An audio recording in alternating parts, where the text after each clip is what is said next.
Alors, est-ce que je serais hors sujet si je commence à poser une question incongrue? Est-ce qu'il y a de l'antisémitisme en France? Mince, il est hors sujet, il n'a pas compris, c'était pas le sujet. Alors, je crois qu'on peut répondre assez vite, oui, il y a de l'antisémitisme en France, il y a de l'antisémitisme en Europe, ça existe. De l'antisémitisme, j'entends le mot au sens prosaïque du terme, puisque oui, les Arabes et les Juifs sont sémites. Bon, est-ce qu'il y a de l'antisémitisme qui, en même temps, une image négative de cette catégorie qu'on appelle les Juifs, et que dans les années 30, on a même fini par singulariser en appelant le Juif. Est-ce que ça existe? Est-ce que c'est vrai? Oui. Est-ce qu'il y a des musulmans qui sont antisémites au sens où ils ont une projection du Juif qui est négative? Oui, c'est vrai. Est-ce qu'il y a d'autres parties de la population? Oui, c'est vrai. Est-ce qu'il y a d'autres parties de la population qui ne sont pas antisémites? C'est vrai aussi. Est-ce qu'il y a des musulmans qui ne sont pas antisémites au sens qu'ils n'ont pas une image négative des Juifs en tant que tels? Oui, c'est vrai aussi. Alors vous allez me dire, à quoi ça me sert de dire tout ça? Ben, c'est justement pour être complètement dans le sujet. Parce que lorsqu'on parle d'islamophobie, on pourrait dire, est-ce qu'il y a des Français qui sont islamophobes? Ah oui, c'est vrai, et puis beaucoup. Les sondages nous montrent que, ne serait-ce que du point de vue quantitatif, là pour le coup, c'est vraiment important. Est-ce qu'il y a des gens qui sont juifs et qui sont islamophobes? Oui, c'est vrai. Est-ce qu'il y a des gens qui sont juifs qui ne sont pas islamophobes? C'est vrai aussi. Donc jusque-là, on est dans une logique qui est à peu près comparable. Mais la seule différence, justement, c'est lorsqu'on ajoute, ce qui fait partie du terme d'aujourd'hui, cette notion d'institutionnalisation. Institutionnalisé. Dans les années 30, il y avait de l'antisémitisme, il y avait probablement aussi des gens qui étaient anti-musulmans et qui étaient anti-arabes, mais qui n'étaient pas majoritaires. Par contre, les gens qui étaient effectivement antisémites au sens de, on va dire du juif, étaient majoritaires, mais c'était même pas ça le problème, c'est qu'il y avait un antisémitisme institutionnalisé, un antisémitisme d'État qui produisait des lois, c'est-à-dire que l'appareil législatif lui-même était lancé dans une course folle et visait directement une catégorie particulière de la population. Eh bien, aujourd'hui, force est de constater que s'il y a de l'antisémitisme, ce n'est pas de l'antisémitisme d'État, ce qui n'est pas le cas de l'islamophobie, qui est devenue une islamophobie d'État, c'est-à-dire institutionnalisée, mais j'irai même plus loin, pas seulement institutionnalisée au sens où il y a des institutions qui peuvent être éventuellement des institutions publiques, mais une islamophobie de l'État lui-même. Donc pour moi, la vraie question, c'est pour ça que finalement, la vraie question, ce n'est pas, est-ce qu'il y a des gens qui sont racistes? Bien sûr. Mais la vraie question est comment un État, en plus, qui repose sur la critique historique de toutes les formes de racisme, puisque c'est un État qui se dit moderne, et je vous rappelle que la modernité, contrairement à ce qu'on nous raconte en en tordant passablement la définition depuis quelques années, pas depuis tant de temps que ça, 10-15 ans, la modernité, c'est l'acceptation des différents modes d'être, c'est-à-dire modalité d'existence, modernité, dans un même espace qui est avant tout un espace juridique. Un espace juridique. Pourquoi? Parce que c'est par le droit moderne, qu'on protège ces différentes modalités d'existence, modalités d'être. Alors évidemment, le racisme, il existe, on peut le combattre avec des associations qui combattent le racisme, on peut le combattre d'une multitude de manières. Le problème est quand une forme de racisme particulière est directement institutionnalisée et est soutenue par l'appareil d'État lui-même. À ce moment-là, la lutte contre cette forme de racisme ne peut pas être seulement une lutte associative de base, mais doit aussi être une lutte politique. C'est pour ça que je rends hommage à la stratégie du CRI qui est fondée sur cette idée que ça ne peut pas se jouer ailleurs que sur le terrain politique, parce que l'islamophobie, contrairement à d'autres formes de rejet, peuvent être des rejets interindividuels, de groupes, etc., se jouent sur le terrain politique. Se jouent sur le terrain politique. Et ça me semble être fondamental à comprendre. Alors ça, c'est un fait. Ensuite, il y a les raisons. Je ne sais pas si j'ai le temps de les évoquer. Il y a les causes de cette évolution. Alors, les raisons, elles participent aussi, elles sont induites plus ou moins directement dans ce que j'appelle, moi, plutôt qu'islamophobie, même si je pense qu'il y a de l'islamophobie, mais je pense que c'est plus que de l'islamophobie, ce que j'appelle l'islamo-paranoïa. Pourquoi paranoïa? Ceux qui ont déjà entendu un peu mon discours sur ce sujet le savent, c'est que la différence entre la phobie et la paranoïa, c'est que la phobie, c'est un rejet, parce qu'on a peur, parce qu'on n'est pas content, parce qu'on peut mépriser l'autre, parce qu'on est condescendant, enfin ça peut être une multitude de raisons. Pardon. Et la paranoïa, la phobie, ne suppose pas l'intention maligne de l'autre, c'est-à-dire qu'on en a peur, donc on l'évite. En gros, hein, quand je vous dis, quand on a la phobie des araignées, on évite les araignées. Et puis, quand on en voit une et qu'elle n'était pas supposée y être, éventuellement on l'écrase, on demande à son voisin de l'écraser parce qu'on a tellement peur qu'on ne peut même pas la toucher. La paranoïa, c'est différent. La paranoïa, on suppose, du point de vue clinique, hein, et moi je pense qu'on est aujourd'hui dans la paranoïa, c'est ce qui justifie que l'islamophobie, enfin l'islamo-paranoïa est devenue partie de l'appareil d'État. J'expliquerai pourquoi ensuite, justement. Dans la paranoïa, on suppose l'intention de celui qui est en face. Si je fais la même chose avec les araignées, je rentre dans une pièce, il y a des araignées, si je suis phobique, bon, bah, il y a des araignées, j'y pense, j'essaye de les éviter, j'attends, j'ai tous mes petits rituels liés à ma peur, bon, voilà. S'il n'y en a pas, j'y pense pas parce qu'il n'y en a pas, je m'assois, je fais ce que j'ai à faire, je dors, etc. Si je suis paranoïaque, si je suis arachno-paranoïaque, je rentre dans la pièce, c'est pas pareil. S'il y a des araignées, je les regarde et je me dis, elles sont pas là par hasard, en tant qu'araignées. C'est-à-dire qu'elles font exprès d'être là, les araignées en question. Et s'il n'y en a pas, de toute façon, c'est pareil, parce que je me dis, si elles ne sont pas là, c'est encore plus louche, elles se cachent, elles préparent quelque chose.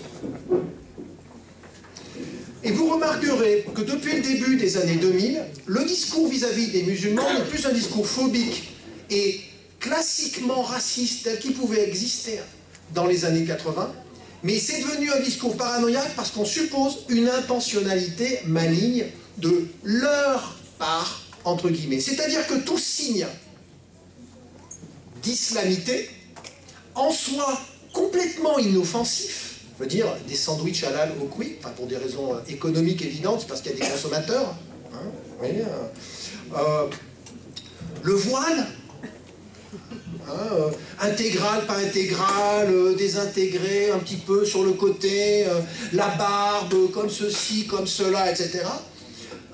Tous des signes qui sont, mais vraiment a priori anodins, d'un seul coup, prennent une importance particulière, parce que ces signes prennent une importance parce que ce sont des signes qui font sens au-delà de ce qu'ils sont.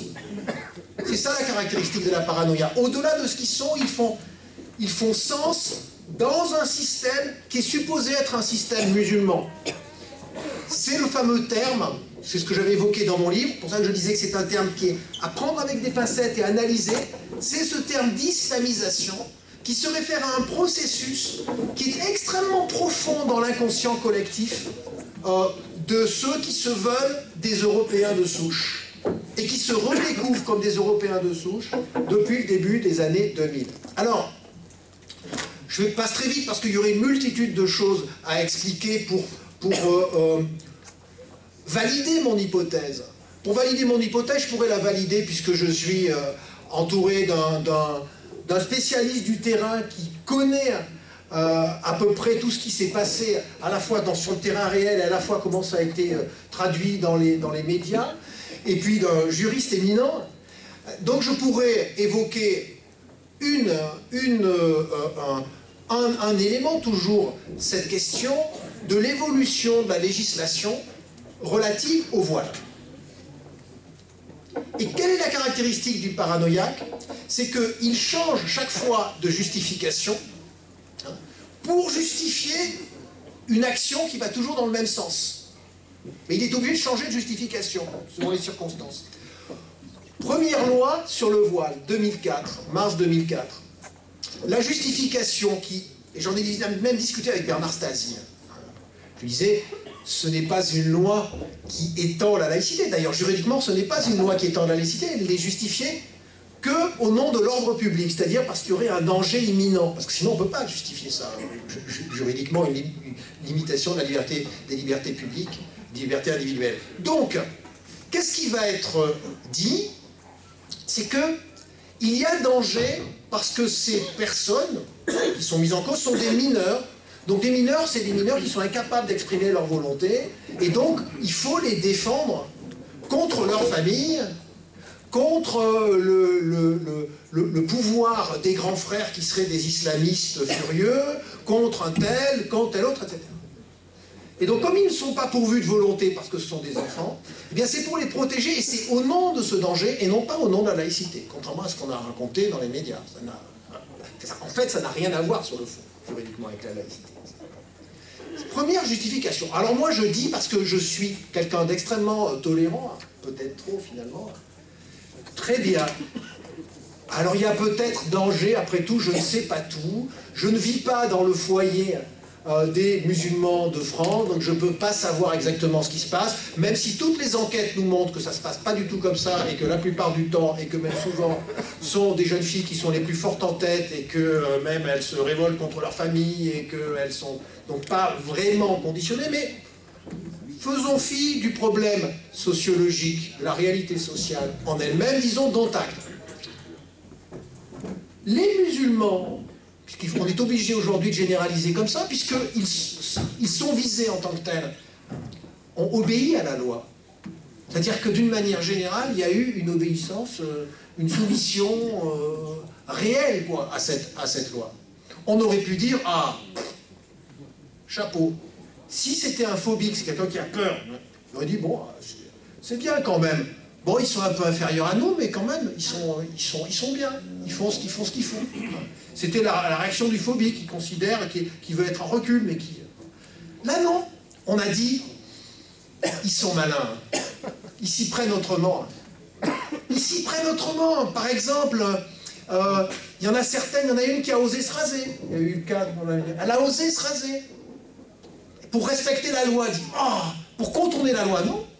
Pour appliquer la loi tout en respectant ses principes individuels, ses choix. Je ne veux pas montrer mes cheveux. On a dit, ah, quelle horreur. On n'a pas dit elle est intelligente, on a dit elle est maligne, au sens de la malignité. Quelques années plus tard, nouveau débat, parce qu'il y aurait un certain nombre de femmes qui porteraient un voile intégral. Alors on a dit burqa, niqab, enfin tous ces trucs. Et là, à nouveau, on met en marche la machine juridique. Et on va nous dire, cette fois, pareil, ordre public, parce qu'on ne peut pas limiter une liberté publique au nom de la laïcité. Quand François Hollande nous dit qu'on va étendre la neutralité dans l'espace public, il faut quand même que vous vous rendiez compte que, réellement, ça ne veut rien dire, au sens où les Anglais disent qu'une phrase est nonsensical. C'est-à-dire que ça n'a pas de sens. La neutralité de l'espace public, ça n'existe pas. L'espace public, c'est un espace d'expression. C'est-à-dire que la neutralité de l'espace public, c'est la neutralisation. Ce n'est pas du tout l'esprit de 1789. Si le seul endroit, comme le dit François Hollande, où la liberté sera préservée, enfin, où la neutralité ne pourrait pas entrer, c'est l'intimité, ça veut dire qu'on est libre, tout seul, dans sa salle de bain, face à sa glace. Ça, on avait déjà le droit de le faire sous l'Ancien Régime, donc on voit pas très bien on voit pas très bien quelle est l'avancée. On voit bien que c'est ridicule. En tout cas, on nous dit, justement parce qu'on ne peut pas la justifier au nom de la laïcité ou de je ne sais quoi, on nous dit, c'est parce qu'il y a un problème d'identification. Enfin, on a toutes les multitudes de raisons qui passent, parce que là, elles sont adultes, donc bon, on ne peut pas dire quand même, faut pas exagérer, c'est des enfants qui sont capables d'exprimer leur volonté, hein. C'est un problème d'identification, même si en réalité les enquêtes sociales que nous avions, nous montré que ces femmes acceptaient parfaitement de s'identifier dans les conditions où on peut demander l'identification, c'est-à-dire à la poste pour récupérer un paquet personnel, etc., dans tous les niveaux. Mais bon, moi qui suis tellement tolérant, parce que je ne peux pas m'empêcher d'être tolérant, je dis, dont acte. Allez, très bien, peut-être qu'il y a vraiment un problème d'identification, etc. Alors vous allez m'expliquer pourquoi. Pourquoi en août 2013, d'un seul coup, alors que j'étais en vacances, je reçois un coup de téléphone, alors j'étais même pas au courant de cette espèce de débat de la radio Europe 1, ils me disent il faut tout de suite que vous veniez ce soir dans un débat, on va avoir des ministres, etc. C'est la folie.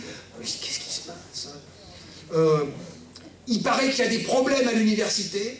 Déjà, on est en vacances, donc pour moi qui suis universitaire, il y a des problèmes à l'université. Pourquoi? Qu'est-ce qui se passe? Il y a des gens qui ont des agrégés, qui sont rentrés dans les amphis pendant l'été, alors qu'ils sont vides. Non, il y a vraiment des problèmes. Il y a des groupuscules un peu partout. Des groupuscules de quoi? Enfin, ils sont tellement puscules que, bon, jusque-là, on ne les a pas encore vus. Il y a des groupuscules qui veulent imposer la charia. Alors là, ça y est, on a prononcé un mot immédiatement. Dans les universités, donc c'est terminé, il faut interdire le voile à l'université. Alors déjà, je ne vois pas le rapport, avec la choucroute. Et alors là, c'est le simple foulard. Pas de problème d'identification, enfin on les reconnaît, je veux dire au contraire, c'est pas une manière même, tiens, hein. Et en plus, elles sont adultes consentantes, mais elles sont non seulement consentantes, qu'elles sont réputées être plus consentantes, être plus aptes à choisir ce qu'elles veulent faire, puisqu'elles sont à l'université, qu'elles ont passé leur baccalauréat, l'école de la République, enfin, tout ce qu'on dit sur le sujet. Donc on ne comprend plus quelle est la justification. Et c'est ce que j'ai dit dans cette émission où je suis allé. Quelle est la justification? Et il y avait le président, c'était intéressant, le président de la conférence nationale des présidents d'université, qui suit ce qui se passe et qui allait remonter de la base, il dit, très sincèrement, monsieur le député, puis monsieur le ministre et monsieur je sais pas qui, nous, on n'a pas vu un seul problème. Alors il dit, oui, mais il paraît qu'il refuse l'enseignement du darwinisme. Ah bon? Enfin, bon, moi qui n'enseigne pas la biologie, j'ai peut-être pas ce problème, hein, mais chaque fois que j'ai eu des gens qui refusaient mon enseignement, si ils le refusaient intérieurement, grand bien leur face, ça n'a jamais interrompu un cours, il n'y a pas de problème d'ordre public, ils font ce qu'ils veulent, ils ont 0 à la fin, s'ils ne mettent pas ce qu'il y a, et puis c'est terminé, et ça n'a jamais posé aucun problème. Et alors les musulmans, tous musulmans qui sont, moi tous ceux que j'ai connus à l'université, ce qu'ils veulent, c'est avoir la meilleure note possible, réussir, etc. Et en général, plus ils pratiquent, plus ils sont ascétiques, plus ils veulent avoir des bonnes notes pour avoir l'air d'être vraiment bons. Donc c'est ce que j'ai observé empiriquement, mais on me dit non. Alors, je leur dis, écoutez, la seule justification, normalement, ça serait interruption du cours, parce que là, il y a limite d'ordre public, violence, etc., atteinte à la tranquillité, salubrité, sécurité publique, là d'accord, il faut qu'on fasse quelque chose, etc. Ok. Mais le problème, c'est que je ne connais pas un seul de mes collègues, le président de la conférence nationale des présidents d'université n'a pas eu une seule université où il y avait eu interruption des cours à cause d'une manifestation de musulmans qui disent on interrompt le cours, on vous empêche d'enseigner, etc.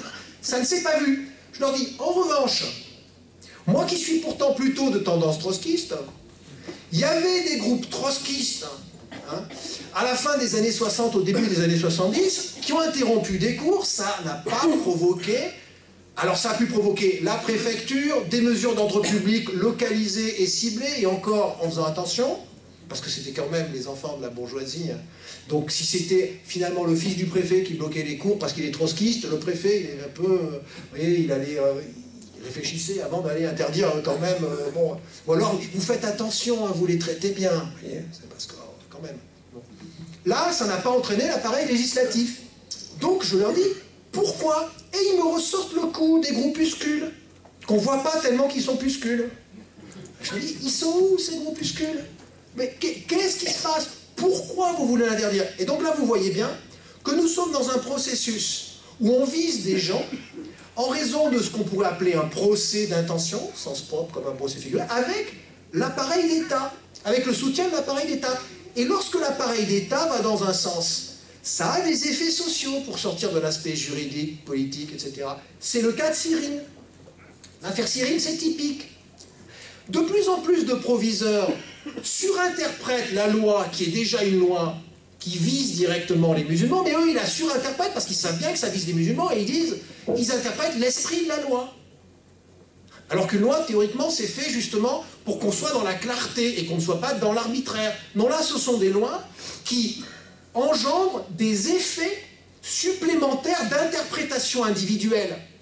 Et donc, la jeune fille qui avait un bandeau, je crois que c'était de 10 cm, c'est à peu près de 10 cm, elle est convoquée et on finit par la mettre à la porte. Pourquoi on la met à la porte? Parce qu'elle aurait, je crois, contourné la loi, mais ça c'est l'interprétation du proviseur. Elle aurait contourné la loi. Qu'est-ce que ça veut dire? Pourquoi? Parce que la loi, c'est une loi qui est supposée vous empêcher d'être musulman, c'est-à-dire d'empêcher d'exprimer votre liberté de conscience. Est-ce que c'est ça? Alors moi, c'est ce que j'appelle, dans mon prochain livre, c'est ce que j'appelle la laïcité comme hygiène culturelle. Dans les années 30, on avait un mouvement qu'on appelait l'hygiénisme. L'hygiénisme, c'était... Parce que, et c'est là où je vais vous livrer mes réflexions actuelles, l'hygiénisme, ça venait d'un mouvement qu'on appelle, alors il y a beaucoup de ismes, qu'on appelle le différentialisme. C'est-à-dire l'idée que les gens sont différents les uns des autres, et c'est très bien qu'ils vivent leurs différences, on les aime bien, mais il faut qu'ils restent dans leurs différences et qu'ils ne viennent pas nous les imposer. Jusque-là, bon, il n'y a pas, c'est ce que j'appelle là le différentialisme ségrégatif. La ségrégation, c'est quand on dit, bon ben moi, je ne suis pas d'accord avec ces gens, de notre côté, je leur reconnais le droit de faire ce qu'ils veulent dans leur coin. D'accord ? Le problème, c'est que le différentialisme ségrégatif, en période de paranoïa collective, c'est-à-dire lorsqu'on a le sentiment qu'on est heurté dans notre être, c'est ce qui se passe aujourd'hui chez les Européens dits de souche, et c'était ce qui s'est passé en Allemagne dans les années 30, il glisse vers du différentialisme intrusif. Et pourquoi il glisse vers du différentialisme intrusif? C'est-à-dire qu'il se permet, au contraire, d'attaquer les autres, de franchir la frontière qui me sépare des autres. Pourquoi? Parce que la caractéristique du différentialisme, c'est un peu le regard du zoologue, qui peut être fasciné par les fourmis, les orang-outans, les bonobos, tous ces animaux merveilleux. Et donc c'était vraiment les différentialistes, ça pouvait être des gens qui étaient fascinés, même qui étaient fascinés par les cultures lointaines. Mais lorsque la culture en question est ici, et donc qu'elle se métisse à moi, qu'elle est proche de moi, à ce moment-là, j'ai le sentiment que c'est comme si c'était des bonobos, c'est pour ça qu'il y a du racisme dans la rue, des bonobos qui voulaient s'accoupler à moi et s'imposer à moi. Ah, c'est pas pareil, je peux les aimer quand ils sont loin, parce que c'est quand même merveilleux, c'est vraiment complexe les bonobos, la culture des bonobos et puis tout ça. Mais par contre, quand c'est ici, c'est pas exactement le même sentiment. C'est pour ça que je vous donne un exemple d'une notion qui est célèbre, que j'analyse un peu dans mon prochain livre, qui est la notion d'espace vital. Qui est une notion célèbre, puisque la notion d'espace vital a été inventée par un auteur qui s'appelle Haushofer, qui est un Allemand, qui est un des pères de la géopolitique allemande. Et au départ, cette notion d'espace vital, elle était ségrégative. C'est-à-dire les Allemands vivent entre eux. Il ne s'agit absolument pas d'aller agresser les autres. D'ailleurs, lui, il était contre l'intervention dans des pays où il n'y avait pas d'Allemands. L'idée, c'était de réunir le plus d'Allemands possible sur un territoire le plus large possible, mais où il y a des Allemands, mais surtout pas d'aller s'occuper des autres. C'est l'équivalent de ce qu'on appelle aujourd'hui la thèse du choc des civilisations. Le choc des civilisations, ce n'est pas l'idée d'aller agir sur autrui. Au départ, c'est l'idée de maintenir le plus éloigné possible. C'est ce que dit texto Huntington dans son bouquin. Mais la question, c'est pourquoi est-ce qu'on est passé de l'espace vital, on vous met à distance, à l'espace vital, on élimine toutes les différences qui sont dans l'espace dans lequel je vis. Pourquoi?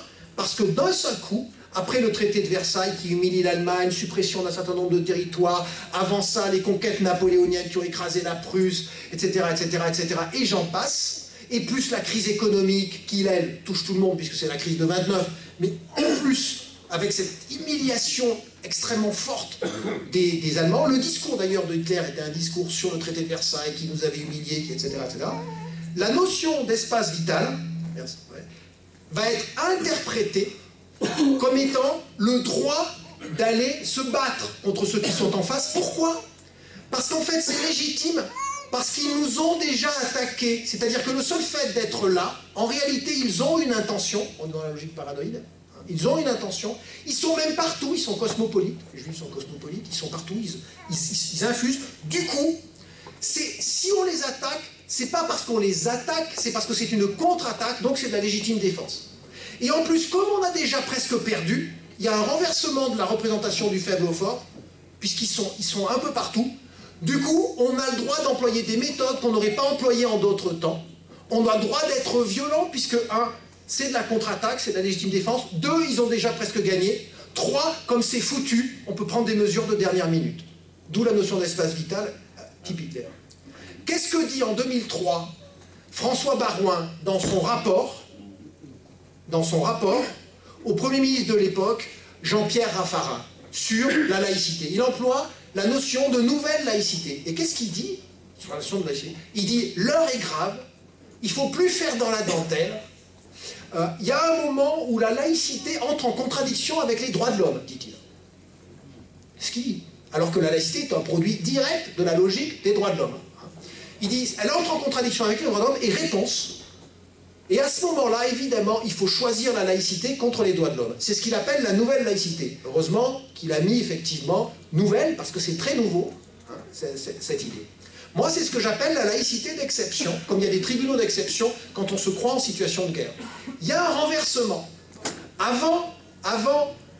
Je finis juste là, sur ce truc. Avant 2002-2003, 2003, c'est aussi l'attaque en Irak, où les Américains n'écoutent pas l'avis des Européens, donc les Européens sont encore plus dans justement cette paranoïa, cette espèce de sentiment de décadence généralisée, de ne plus être perçu, etc.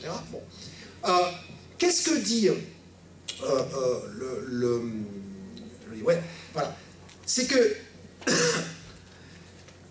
avant 2003, on est dans la logique du choc des civilisations déjà, mais dans la logique ségrégative, on met à distance, etc. Après 2003, ils sont déjà là, en fait ils nous ont déjà gagné, il y a un renversement du faible au fort. Avant 2003, on est raciste mais condescendant. On dit, ces Arabes, il y en a trop, c'est chiant, il faudrait, c'est les anciens immigrés, etc. On est dans une logique qui est très condescendante, qui peut être limite négative, etc. À partir de 2003, vous observez le discours, on dit, les salauds, ils sont plus forts que nous.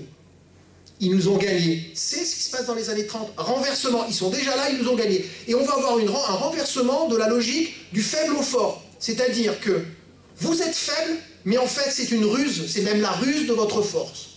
Vous êtes dans des quartiers qui sont des quartiers où il y a moins d'infrastructures, où les gens sont plus pauvres, etc.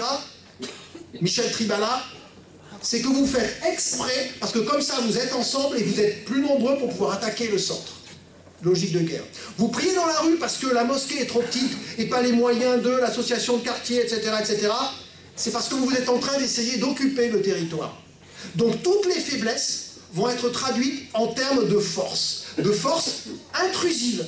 Résultat, l'État se permet une intrusion qui va être légitime parce que c'est une contre-intrusion qui a la légitimité de la légitime défense 1, 2, parce qu'ils sont plus forts, donc on peut y aller, et 3, on a déjà presque perdu, donc c'est un acte qui est un acte tragique. Et c'est ce que nous dit la thèse de Rabia, qui aujourd'hui est portée par presque tout le monde. Ce qui fait qu'on est passé d'une logique de choc des civilisations à une logique de guerre de civilisation, ce qui est l'équivalent, quand on prend la notion d'espace vital, à l'espace vital qui était seulement ségrégatif, à un espace vital qui devient intrusif.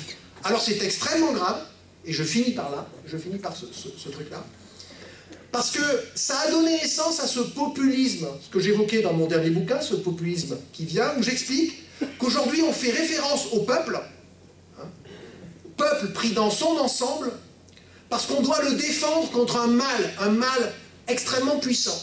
Mais ce qu'il faut comprendre, c'est que quand on parle du peuple, en réalité, comme on parlait du peuple dans les années 30, c'est-à-dire du vrai peuple qui s'oppose à toutes les autres minorités qui sont ce faux peuple qui est déjà en train de tenter de nous transformer malgré nous. Vous voyez? Et donc on voit qu'aujourd'hui on a une sorte de suspicion. Quand on dit peuple, on entend le vrai peuple. Parce que le reste, vous avez un géographe comme Christophe Guilly, c'est ce qu'il dit. Il dit, maintenant on voit bien que les petits blancs des cités, qui vivent dans les cités, ils étaient heureux avant dans ces quartiers, mais maintenant les modes de vie ont tellement changé, il n'y a plus que des épiceries halal, et puis il y a des voyous qui évidemment, comme ce sont des voyous, c'est forcément des musulmans, ils font une sorte de micro-djihad permanent dans la cité. Du coup, ils chassent ces braves petits blancs qui restaient encore là, ces classes moyennes. C'est ce que dit Christophe Guilly, qui est aujourd'hui important, qui est aujourd'hui au Parti Socialiste une figure de la gauche populaire, et qui en même temps est élu avec bonheur par Marine Le Pen, si vous voulez. Donc tout est... Et donc ces petits blancs sont chassés à l'extérieur. Ils ne savent plus quoi faire. Et on n'émet même pas l'hypothèse, parce que c'est un phénomène qui est un peu vrai. L'hypothèse que justement, c'est une stratégie d'individus qui ont plus les moyens matériellement et qui préfèrent aller dans les petites villes, justement parce que c'est plus agréable d'y vivre, plutôt que dans les périphéries urbaines des grandes agglomérations. Non, c'est tellement désirable de vivre dans les périphéries urbaines des grandes agglomérations qu'on explique qu'ils veulent tellement être entre eux qu'ils chassent les autres. Et vous voyez que tout est justifié de cette manière. C'est que la notion même de populisme, elle est différentialiste. Elle tend à dire, attention, il y a agression. Et à partir de là, on peut se permettre absolument ce qu'on veut. C'est pour ça que je crains le pire. Je vous remercie.